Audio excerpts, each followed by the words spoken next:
সব জল্পনা কল্পনার অবসান ঘটিয়ে প্রকাশ্যে এলো বৈষম্য বিরোধী শিক্ষার্থীদের নতুন রাজনৈতিক দলের নাম। বিক্ষোভ আর হাতাহাতির মধ্যে আত্মপ্রকাশ করলো নতুন সংগঠন গণতান্ত্রিক ছাত্র সংসদ।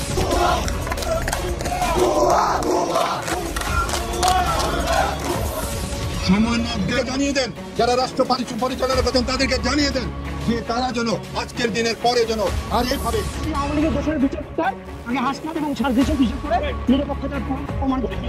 রাজনৈতিক অঙ্গনে আজ নতুন একটি দলের আত্মপ্রকাশ ঘটেছে অথবা যাত্রা শুরু হয়েছে। অবশেষে সব অপেক্ষার অবসান, নতুন রাজনৈতিক দল আত্মপ্রকাশ করল জাতীয় নাগরিক পার্টি, ন্যাশনাল সিটিজেন্স পার্টি। ওনারা এটাকে এনসিপি এভাবে বলছেন। দলটা এভাবে আমরা বলি যে ছাত্রদের দ্বারা গঠিত ছাত্রদের দল। নতুন দল নিয়ে অন্যরকম আলোচনা। আসিফ নজরুল দিলেন অজানা তথ্য। তরুণদেরকে যা বললেন সেনাপ্রধান। মিয়ানমারের বিদ্রোহী গোষ্ঠী আরাকান আর্মির সঙ্গে যোগাযোগ রাখছে বাংলাদেশ। জুলাই আগস্ট আন্দোলনের তরুণদের নেতৃত্বে গঠিত নতুন দল জাতীয় নাগরিক পার্টি আত্মপ্রকাশ করেছে। আর এই নতুন দলের আহ্বায়ক করা হয়েছে সাবেক তথ্য উপদেষ্টা নাহিদ ইসলামকে, আর সদস্য সচিব করা হয়েছে আক্তার হোসেনকে। আজকে আপনাদের জন্য খুবই গুরুত্বপূর্ণ এই ভিডিওটা, বিশেষ করে যারা নতুন রাজনৈতিক দলটি জাতীয় নাগরিক পার্টি নিয়ে চিন্তা ভাবনায় আছেন যে এই দলটার ফোকাস কি বা এদের মোটিভ কি, লক্ষ্য কি। মুখে তো অনেকে অনেক বক্তব্য দিয়েছে, বাট আমরা আজকের ভিডিওতে আপনাদেরকে দেখাতে চাই তাদের মূল ঘোষণাপত্র, যেটা খুবই গুরুত্বপূর্ণ, কি আছে ছাত্রদের এই ঘোষণাপত্রে। আসসালামু আলাইকুম দর্শক, নতুন একটা নিউজে আপনাকে স্বাগতম। প্রিয় দর্শক, ছাত্রদের নতুন রাজনৈতিক দলের আত্মপ্রকাশ নিয়ে সারা দেশে তোলপাড়। সেনাপ্রধান ও আসিফ নজরুলের গুরুত্বপূর্ণ বার্তা, আওয়ামী লীগকে পুনর্বাসন করা নিয়ে বিএনপিতে তোলপাড়ের ঘটনা ও প্রেক্ষাপট নিয়ে করা আমাদের আজকের ভিডিওটি খুবই গুরুত্বপূর্ণ। ভিডিওটি শুরু থেকে শেষ পর্যন্ত ধৈর্য সহকারে দেখে একটি লাইক দিয়ে সবাইকে শেয়ার করে দিন। আমাদের চ্যানেলে নতুন হলে চ্যানেলটি সাবস্ক্রাইব করে পাশে থাকা বেল আইকনে ক্লিক করে রাখুন। আমাদের ভিডিওটি আপনি বাংলাদেশের কোন জেলায় বসে দেখছেন বা শুনছেন সেইটি অবশ্যই কমেন্ট বক্সে কমেন্ট করে জানিয়ে দিতে ভুলবেন না। চলুন আর কথা না বাড়িয়ে ভিডিওটিতে একটি লাইক দিয়ে ধারাবাহিকভাবে আজকে বিস্তারিত খবরগুলো দেখে আসি। জুলাই অভ্যুত্থানে নেতৃত্ব দেওয়া ছাত্র নেতৃত্বের নতুন রাজনৈতিক দল জাতীয় নাগরিক পার্টি এনসিপি আনুষ্ঠানিক আত্মপ্রকাশ করেছে শুক্রবার। ছাত্র জনতার আন্দোলনে যেমন সব মত, পথ ও দলের নেতাকর্মীরা অংশ নিয়েছিলেন, সেই নেতাকর্মীদের একটা অংশ যুক্ত হয়েছেন নতুন দলে। ফলে বিভিন্ন রাজনৈতিক ধারা থেকে আসা ব্যক্তিরা যুক্ত হয়েছেন। বাংলাদেশে আদর্শ ভিত্তিক আলাদা আলাদা দল থাকলেও একই দলে সব আদর্শের সম্মিলন সেভাবে দেখা যায় না। আবার রাজনীতিতে দলগুলোর আদর্শিক বৈরিতাও প্রবল। জাতীয়তাবাদী থেকে শুরু করে ধর্মীয়, এমনকি রাজনীতিতে ধর্ম চান না এমন আদর্শের তরুণরাও আছেন নতুন দলে। নানা আলোচনার মধ্যেই দলটির ভেতরে যে এক ধরনের নেতৃত্বের দ্বন্দ্ব আছে সেটাও প্রকাশ্যে এসেছে বিভিন্ন সময়। নেতৃত্ব নিয়ে দফায় দফায় সমঝোতা, মনোমালিন্য, সামাজিক মাধ্যমে পাল্টাপাল্টি কথার লড়াই দেখা গেছে। অনেকেই মনে করেন ভিন্ন ভিন্ন আদর্শের লোকজন এক দলে আসার পর সেটা নতুন দ্বন্দ্বের কারণ তৈরি করতে পারে। রাজনীতি বিশ্লেষক জোবাইদা নসরিন মনে করেন দল গঠনের পর যখন মাঠের রাজনীতি শুরু হবে তখন এই দ্বন্দ্ব নতুন চেহারায় হাজির হতে পারে। তিনি বলেন, এখানে যারা বিভিন্ন দলের ছাত্র সংগঠন করে আসা তারা তাদের আগের দলগত আদর্শ বা দলীয় কর্তৃত্ব নতুন প্রতিষ্ঠা করার চেষ্টা করতে পারেন। এছাড়া দলটি যখন আস্তে আস্তে বড় হবে বা কর্মসূচি দেবে তখন কিন্তু অন্য দলগুলো থেকে তাদের ভাবাদর্শিক লোকদের মাধ্যমে নতুন দলকে নিয়ন্ত্রণের চেষ্টা থাকলেও থাকতে পারে। এই আশঙ্কা কখনোই উড়িয়ে দেওয়া যাবে না, ফলে এটা তাদের জন্য একটা চ্যালেঞ্জ হয়ে আসতে পারে। তবে বিভিন্ন দল কিংবা মতের সম্মিলনকে সমস্যা নয় বরং সুযোগ হিসেবেই দেখছেন নাগরিক কমিটির অনেকেই। সার্জিস আলম বলেন, বিভিন্ন দল মতের লোক যুক্ত থাকায় এটা বরং দলকেই সমৃদ্ধ করবে। তিনি বলেন, আমাদের আলোচনায় ডানপন্থী যেমন তেমনি বামপন্থী বা অন্যান্য ধারার চিন্তা ভাবনাগুলো আসে। অন্য কোনো রাজনৈতিক দলে এরকম বহু চিন্তা নেই, তারা একটি নির্দিষ্ট গণ্ডির মধ্যেই সীমাবদ্ধ থাকে। সেদিক থেকে দেখলে আমাদের এখানে ভিন্ন ভিন্ন চিন্তা আরো সমৃদ্ধ করে। সেখান থেকে যখন আমরা সিদ্ধান্ত নেই তখন সবাই সেটা সমর্থন করে, সুতরাং এটা কোনো সমস্যা না। কিন্তু আত্মপ্রকাশের আগেই আহ্বায়ক কমিটির নেতৃত্ব বাছাইয়ের প্রক্রিয়া নিয়ে প্রশ্ন এবং দ্বন্দ্ব, সেই দ্বন্দ্বে আবার নাগরিক কমিটির অন্তত 3 জন নেতার নতুন দলে না থাকার ঘোষণা শুরুর আগেই এক ধরনের সংশয় তৈরি করেছে। এর মধ্যেই সাবেক সমন্বয়কদের ছাত্র সংগঠনের আত্মপ্রকাশ ঘিরে যে বিভক্তি আর হাতাহাতি, সেটার পরে ছাত্রদের নতুন রাজনৈতিক দলের আত্মপ্রকাশ নিয়ে সারা দেশের মানুষের রয়েছে বিশেষ কৌতূহল। সেনাবাহিনী প্রধান জেনারেল ওয়াকারুজ্জামান বলেন, দেশের তরুণ প্রজন্ম একটি সুস্থ জাতীয় দেশ গঠনে ভূমিকা রাখতে পারে। তাই কক্সবাজারের নৈসর্গিক সৌন্দর্য বিশ্বব্যাপী উপস্থাপন এবং সর্বস্তরে সুস্থতার চেতনা জাগ্রত করার লক্ষ্যে রাইড ফর গ্লোরি এই বার্তাকে ধারণ করতে হবে। শুক্রবার কক্সবাজারের ইনানীতে প্রথমবারের মতো বাংলাদেশ সেনাবাহিনীর 10 পদাতিক ডিভিশন এবং কক্সবাজার জেলা প্রশাসনের উদ্যোগে আয়োজিত মেরিন ড্রাইভ রেস 2025 প্রতিযোগিতার সমাপনী ও পুরস্কার বিতরণী অনুষ্ঠানে প্রধান অতিথির বক্তব্যে তিনি এসব কথা বলেন। তিনি বলেন, এই ধরনের প্রতিযোগিতায় অংশগ্রহণের মধ্য দিয়ে দেশের তরুণ প্রজন্ম যেন একটি সুস্থ জাতি ও দেশ গঠনে ভূমিকা রাখে। তিনি প্রতিযোগিতায় অংশগ্রহণকারী বিদেশিদের বিশেষভাবে ধন্যবাদ জানান। দেশব্যাপী এ ধরনের প্রতিযোগিতার আয়োজন অব্যাহত থাকবে বলেও আশাবাদ ব্যক্ত করেন সেনাপ্রধান। গণ অভ্যুত্থানের সংগঠকদের নতুন দল গঠন নিয়ে শুভকামনা জানিয়ে এদিন নিজের ভেরিফাইড ফেসবুক পেজে একটি স্ট্যাটাস দিয়েছেন অন্তর্বর্তী সরকারের আইন উপদেষ্টা ডক্টর আসিফ নজরুল। তিনি বলেন, নতুন সংগঠন করার কয়েক মাসের মাথায় আখতার হোসেনরা অসম্ভবকে সম্ভব করল। তিনি লেখেন, 2024 সালে ভুয়া নির্বাচনের পর খুব মন খারাপ করে থাকতাম। এমন সময় আখতার একদিন আইন বিভাগে এলো, বলে কয়ে আমি তাকে বাড়ি থেকে ঢাকায় আনিয়ে মাস্টার্স শেষ করতে রাজি করিয়েছিলাম। কিন্তু এরপরও ক্যাম্পাস ছেড়ে যাওয়ার কোনো লক্ষণ নাই তার মধ্যে। আমার গাড়ি থামিয়ে সে সালাম দিল, তারপর বেশ কিছুক্ষণ কাচুমাচু করে দাঁড়িয়ে রইল। আমি বিরক্ত হলাম, আরো বিরক্ত হলাম যখন সে বলল নূর রাশিদদের দল ত্যাগ করে নতুন সংগঠন করবে। আমি বললাম, আবার নতুন দল? আর কতবার মার খেতে চাও তুমি? সে মাথা নিচু করে মৃদু হাসতে থাকে। এই অদ্ভুত হাসির কোনো মানে খুঁজে পেলাম না। বেশি কথা না বলে বাসায় চলে এলাম। কয়েকদিন পর ছাত্রলীগের হাতে তার মার খাওয়ার রক্তাক্ত ছবি দেখে দুঃখ আর হতাশায় বুক বিদীর্ণ হলো। সে কি বুঝতে পারছে না কিছু হবে না আর এসব করে? বুঝতে আমিই পারিনি। নতুন সংগঠন করার কয়েক মাসের মাথায় তারা এক অসম্ভবকে সম্ভব করলো। প্রবল প্রতাপশালী আর নির্মম ফ্যাসিস্ট শেখ হাসিনার পতন ঘটালো।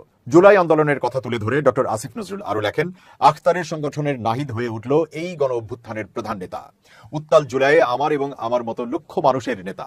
তারপর নাহিদের সঙ্গে কাজ করলাম নতুন সরকারে। কতবার যে সে আমাকে বিস্মিত করলো তার যোগ্যতা, বাকসংযম, ব্যক্তিত্ব আর অকল্পনীয় ম্যাচুরিটি দিয়ে। নাহিদ থাকে আমার পাশের বাসায়।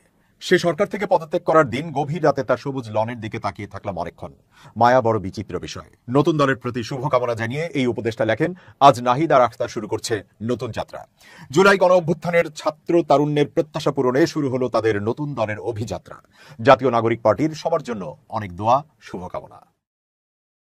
নিরাপদ সড়ক চাই সংগঠনের প্রতিষ্ঠাতা চেয়ারম্যান ইলিয়াস কাঞ্চন বলেছেন, রাজনীতিবিদদের মধ্যে সংস্কার আসতে হবে। তাদের মধ্যে বোধোদয় এলে দেশের মানুষ একটা সুন্দর রাষ্ট্র গঠনের স্বপ্ন দেখতে পারবে। শুক্রবার জাতীয় প্রেস ক্লাবে গণশক্তি সভা আয়োজিত জনদুর্ভোগ ও স্থানীয় সরকার বিভাগ শীর্ষ সেমিনারে প্রধান অতিথির বক্তব্যে তিনি এসব কথা বলেন। ইলিয়াস কাঞ্চন বলেন, গ্রামাঞ্চলের অবস্থা এখন ভালো নয়। সেখানে টাকার বিনিময়ে মামলা দেওয়া সহ নানা রকম হয়রানিমূলক কর্মকাণ্ড হয়ে চলেছে। আমরা আশা করছি একটা ইলেকশনের মাধ্যমে এসব সমস্যার সমাধান হবে। তিনি বলেন, আগামী ডিসেম্বরের মধ্যে নির্বাচন হওয়ার একটা সম্ভাবনা রয়েছে। এখন প্রশ্ন হচ্ছে সেই ইলেকশনটা কিভাবে হবে। হওয়ার মতো কোনো পরিবেশ পরিস্থিতি কি লক্ষ্য করা যাচ্ছে? সংস্কার পর্ব সমাপ্ত না করে নির্বাচন দেওয়া হলে যে রাজনৈতিক দল ক্ষমতায় আসবে তাতে কিন্তু সেই আগের অবস্থাই তৈরি হবে। এমনকি বিগত সময়ের চাইতেও আরো খারাপ অবস্থা তৈরি হতে পারে। অন্তর্বর্তী সরকারকে বলতে চাই, আমরা যা বলি তা একটু শুনুন। যদি না শোনেন তাহলে আমাদের আর কথা বলার দরকার নেই, কারণ সঠিকভাবে যদি নির্বাচন করতে চান তাহলে আমাদের কথা শুনতে হবে। ইলিয়াস কাঞ্চন আরো বলেন, গত 6 মাসে পুলিশের অনেক রিফর্ম করা সম্ভব ছিল, কিন্তু তা করা হয়নি। আমার শুধু মনে হচ্ছে সামনে এক বড় দুর্যোগ অপেক্ষা করছে। আমাদের মধ্যে এখন ঐক্য নেই, আর ঐক্য না থাকার ফলাফলটা ভালো কিছু বয়ে আনবে না। যদি আমার প্রেডিকশন সত্যি হয় আর কি, আমি জানি না এটা সত্যি হবে কিনা। তো সার্জিসকে নিয়ে 9 আগস্ট আমার একটা ভিডিও আছে, দেখে নিলাম। তখন বলে দিয়েছিলাম আগামী দিনে একটা রাজনৈতিক দল গঠিত হবে, আর এই দলটির মূল কারিগর থাকবে সার্জিস এবং হাসনাত। নিশ্চয় আজকে মোটামুটি 6 মাস পর এটার বাস্তবতা দেখতে পারছেন। আমার এই প্রেডিকশনটা যতটুকু কারেক্ট হয়েছে আমার কাছে মনে হচ্ছে আর কি, যদিও এটা একটা প্রেডিকশন। পরের অংশটা ফানি, ভিডিওটার প্রথমে বলে রাখি, দ্বিতীয় অংশটা ফানি অংশ, প্রথমটা সিরিয়াস অংশ। এমনও হইতে পারে যে আওয়ামী লীগ বিএনপি একজোট হয়ে ছাত্রদের এই দলের বিরুদ্ধে এবং জামাতের বিরুদ্ধে রাজপথে নামতে পারে। অস্বাভাবিক মনে হচ্ছে, বাট ঘটনার প্রেক্ষাপট এমন হইলেও হইতে পারে। বাট আমি জানি না হবে কিনা, এটা অসম্ভব একটা ইস্যু। বাট রাজনীতিতে না অসম্ভব বলতে কিছু নাই, ক্ষমতা যখন টার্গেট হয়। কারণ যে পরিস্থিতি তৈরি হয়েছে, আপনার কি মনে হয় যে ডক্টর মোহাম্মদ ইউনূসকে নিয়ে বিএনপির আসলে মনে মনে তলে তলে আতের চিন্তাটা কি? দেখেন, শেখ হাসিনার একটা অভ্যাস ছিল ঠোঁট কাটা অভ্যাস, যার উপর জিদ উঠতো। যেমন বেগম খালেদা জিয়া ঘর ছাড়া করছেন, বলে দিচ্ছেন কি যে ওই যদি আমার ক্যান্টনমেন্টে ঢুকতে দেয় নাই, তখনই চিন্তা করছে একদিন যদি আসি একদম দেমন উঠে দিছে, কিন্তু 32 ভেঙে গেছে ওনারও। তারপর ডক্টর ইউনূসকে নিয়ে সেই 111 সরকারের সময় শেখ হাসিনা বলতো যে ক্ষমতা দখলের একটা চিন্তা আছে ডক্টর মোহাম্মদ ইউনূসের, চিকন চিন্তা। এখন আজকের দিনে এসে অনেকে এটা কিন্তু দুধের সাথে ঘোল মেটানোর মতোই। ডক্টর ইউনূসের নিজেরই মুখের কথা, তিনি ছাত্রদেরকে পরামর্শ দিয়েছেন এই দলটা গঠন করার জন্য। আজকে করছে একদম মাঠে, ঠিক কিনা? এই জিদ দিয়ে গুসায় তিনি বলে ফেলছিলেন একদম পদ্মা নদীর থেকে নিয়ে কি পদ্মা সেতুতে নিয়ে টুস করে ফেলাই দিয়া 2-3টা চুপনি দিবেন। রাইট নাও আপনি যদি বিএনপি নেতাদের অফলাইনে, আমি জানি না তারা এরকম বলে কিনা, বাট আমার কাছে মনে হয় যে তাদের ফিলিংসটা রাইট নাও এরকম। কিন্তু শেখ হাসিনার মতন ঠোঁটকাটা ভাবে তারা বলতে পারতেছে না, আকার ইঙ্গিতে ইশারায় তাদের বক্তব্যগুলো কিন্তু আস্তে আস্তে ডক্টর ইউনূসের বিপরীতে যাচ্ছে। তবে অপেক্ষা করেন, গইনার 6 মাস, এরপরে দেখেন কই এর পানি কই গড়ায়, 100% গড়াবে। এখন এই পরিস্থিতিটা থেকে আসলে নিস্তারের উপায় কি, এই অংশটা টোটালি ফানি অংশ। আমার কাছে মনে হয় যে একদিন খালেদা জিয়া তিনি শেখ হাসিনাকে ফোন দিবেন যে বুবু এখন আসলে কি করা যায়, মানে ডক্টর ইউনূসকে কিভাবে মোকাবেলা করা যায়। যেই গতিতে ডক্টর ইউনূস যে প্ল্যানে আগাচ্ছেন, বিএনপি নেতারা বলছেন যে ভাই সংস্কারটা কি হয়েছে, সংস্কার হয়েছে এটা যে বিএনপির রাজনৈতিক দলটার যে স্বপ্ন ছিল ক্ষমতায় যাওয়ার, সেখানে সংস্কার করে একটা নতুন রাজনৈতিক দল সামনে চলে আসছে। ইভেন গতকালকে এই দলটার আত্মপ্রকাশের পর তাদের নেতাদের যে বক্তব্য আপনি খেয়াল করছেন, পরিবারতন্ত্রের নেতাদের সামনে বসে পরিবারতন্ত্রকে ওয়াশ করছেন। ইভেন এই স্বাধীনতা নির্বাচনের জন্য না, যে এক দলকে সরাই আরেক দলকে বসাবেন এগুলোর জন্য না, এটা নতুন রাজনৈতিক বন্দোবস্ত। তো বিএনপির নেতাদের প্রশ্ন যে তোমরা কি বাবা আগে যখন এক দফা দাবি দিয়া সরকার পতন ঘটাইছিল আমাদের সাহায্য নিয়া, বা আমরাই তোমাদের জালে পড়ছিলাম, আমরা ভাবছি তোমরা আমাদের জালে, বাট আমরাই যে তোমাদের জালে আছি, তখন তো বলো নাই যে ভবিষ্যতে এরকম হবে তোমরা রাজনৈতিক দল গঠন করবা, তাইলে তো আর শেখ হাসিনার পতনে আমরা রাজপথে নামতাম না। এখন কিন্তু অনেকে এই ধরনের কথাগুলো বলছেন। ছিল কোটা আন্দোলন, সরকার পতন আমরা মনে করছি, আমরা ভবিষ্যতে একটা সুষ্ঠু নির্বাচন হবে, আর এটা নির্বাচনের পর আমরা ক্ষমতায় চলে যাবো। কারণ এই মুহূর্তে তো মাঠে দাবিদার ছিল না। 5ই আগস্টের পরে একটা দলই দাবিদার ছিল, বিএনপি। আর গেল 6 মাসে বিএনপির কিছু উৎসাহী, অতি উৎসাহী নেতাকর্মী, যাদের নিয়ে তারেক রহমানও বিব্রত, বারবার বলেন যে তোমরা কি 5ই আগস্ট থেকে শিক্ষা নাও নাই যে জনগণের আস্থা হারাই গেলে কিভাবে দেশ ছেড়ে পালাইতে হয়, বুলডোজার ঝড় যায়, তোমরা কি এখনো শিক্ষা গ্রহণ করবে না? না, করবে না ভাই, এটি ফ্যাট খাওয়া। এগুলা দলের 12টা আওয়ামী লীগেরও বাজাইছে, আপনারও বাজাবে। এখন এগুলোতে মানুষের মধ্যে কি হয়েছে যে একই সাপের 2 বিষ, নৌকার ধানের শেষ, এই ডায়লগগুলো চলে আসছে মার্কেটে, ঠিক কিনা? প্রথম দিকে হালকা হালকা চল মনে করলো, আজকের দিনে এটাকে আর হালকা নেওয়ার কোনো কারণ আছে নাই। আমার ক্যালকুলেশন বলছে আগামী নির্বাচনে জামাত এবং এই জাতীয় নাগরিক পার্টি এরা জোট বাঁধবে। বইলা দিলাম, দেখেন জামাত এককভাবে ক্ষমতায় বাংলাদেশের জীবনও যেতে পারবে না। আমার আপনি যতই গালি দেন, এটা আমার না, নাহিদের কথা। আর এই জামাত মার্কা সরকার নাকি বাংলাদেশের মানুষ চায় না, আমি কইছি ভাই, নাহিদ কইছে গালি দিলে তারা দেন, আমারে না। তো জামাত করতে পারি কি, ছাত্রদের সাথে হাত মিলাইতে পারে, অথবা ছাত্ররা তারাও জানে যে এককভাবে নির্বাচন করে ক্ষমতায় যেতে পারবে না। কারণ কালকে মানিক মেয়ের বিরুদ্ধে আমরা না 20-50 হাজার মানুষ হয়েছে কিনা আমার এখন সন্দেহ লাগে, যে দৃশ্য দেখছি। আমার এমনি মেয়াদ দুর্বল, চোখের পাওয়ার কম, হইলে হইতে পারে নাকি, বাট এর বেশি ছিল না, বড়জোর 50 to 70 এত হয়েছে কি আই ডোন্ট নো। বাট তাদের যে টার্গেট ছিল 3 থেকে 5 লাখ, এখানে তাদের কিন্তু একটা ধাক্কা আছে, আছে না? আছে। ছাত্ররা জানে যে তারা এককভাবে নির্বাচন করে পাশ করবে না। ডক্টর ইউনূসকে বলতেছিল, স্যার দেখেন আমরা যদি একলা নির্বাচন করি, আমরা তো আমাদেরকে ভোট দিবে না মানুষ, আমাদের কেউ একজন চিনে। তো ডক্টর ইউনূস বলছে তোমাদের চিনে বাবা, তোমরা নামো, হ্যাঁ আমি আসি, তো পরামর্শ দেব।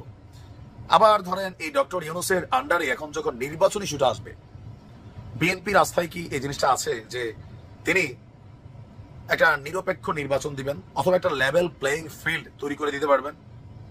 ক্ষমতায় তিনি, উপদেষ্টা পরিষদের ছাত্ররা, তাদের ভাইরা রাজপথে একটা দল করে নেমে গেছে, একজন পদত্যাগ করে প্রধানমন্ত্রী হবার জন্য তিনি সেই দলটার দায়িত্ব নিয়েছেন, পাশ করলে নাহিদই প্রধানমন্ত্রী।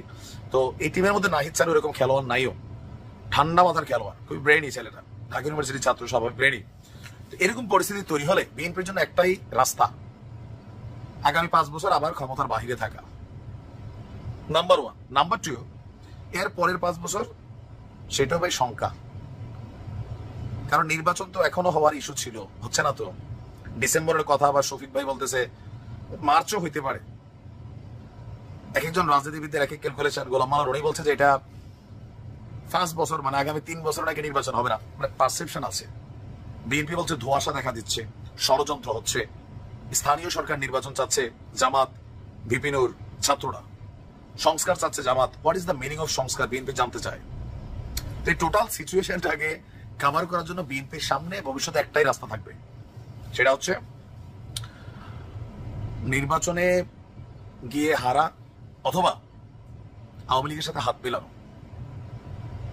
এমন দৃশ্যপট এই মুহূর্তে, যখন আমি আজকের দিনে কথা বলছি, 2025-এর 1 মার্চ, হইতেও পারে, এই ঘটনা নাও হইতে পারে, বাট কেন জানি মনে হচ্ছে পরিস্থিতিটা যেদিকে যাচ্ছে, কি মনে হয় আপনার? আমার অবশ্য রং ক্যালকুলেশন হয় বিভিন্ন সময়। আর ডক্টর ইউনূস সম্পর্কে বিএনপি নেতাকর্মীদের অন্তরে কি, ছাত্রদের স্ট্যাটাসে আমার আইডিতে যারা বিএনপি লোক আছেন কি পরিমাণ কমেন্ট করেন আমি দেখি, যেটা কয়েকদিন আগে আওয়ামী লীগের বিরুদ্ধে করতো। এখন আওয়ামী লীগ বিএনপি মিল্লা কমেন্ট করে ছাত্রদের স্ট্যাটাস পাইলে, ডক্টর ইউনূসের স্ট্যাটাস পাইলে।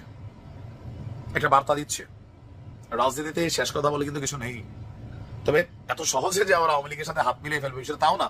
তবে এদেশের রাজনীতিবিদ তো মানে যে কোনো সময় যে কোনো কিছু করতে পারে তারা। যা হয়েছে সেটা ছিল একটি অনিচ্ছাকৃত ভুল।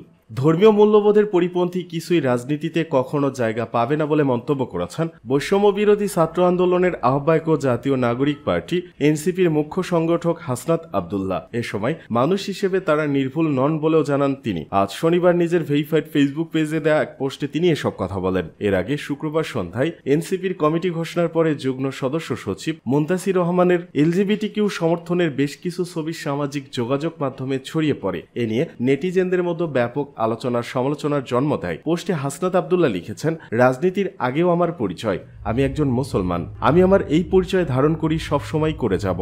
তিনি লিখেন, আমার বিশ্বাসকে কিংবা আমার দেশের মানুষের বিশ্বাসকে আঘাত করে কোনো রাজনীতি আমি কখনো করব না। স্পষ্ট কণ্ঠে জানিয়ে দিতে চাই, ধর্মীয় মূল্যবোধের পরিপন্থী কিছুই আমার বা আমাদের রাজনীতিতে কখনো জায়গা পাবে না। হাসনাত আব্দুল্লাহ আরো লিখেছেন, যা হয়েছে সেটা ছিল একটি অনিচ্ছাকৃত ভুল, আমরা নির্ভুল নই। কোনো ভুল করলে আপনারা নিজের ভাই মনে করে ভুল ধরিয়ে দেবেন এবং যদি কিন্তু অথবা ব্যতীত আমরা আমাদের ভুল সংশোধন করে নেব।